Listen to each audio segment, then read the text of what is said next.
আল্লাহ পাক মা জাতির সম্মান এত বাড়িয়ে দিয়েছেন, সেই মা জাতিকে কেউ কষ্ট দিতে রাজি আছেন? মা জাতিকে সম্মান করবেন, রাজি আছেন?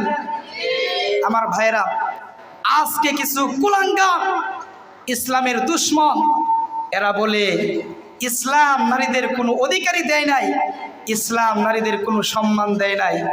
আমি বলতে চাই, যারা এসব উল্টা পাল্টা কথা বলে, যারা বলে ইসলাম নারীদের কোনো অধিকার দেয় নাই, এরা হচ্ছে ইসলামের শত্রু, আল্লাহর দুশমন।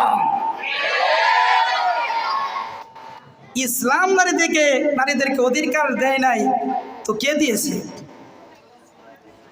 আল্লাহ পাক দিয়েছেন, আল্লাহ রাসূল দিয়েছেন। আমার ভাইরা, আল্লাহর নবী একদিন মসজিদের ভিতরে সাহাবীদেরকে নিয়ে বসে আছেন। এমন সময় একজন বুড়ি মহিলা আসলো। বুড়ি মহিলাকে দেখে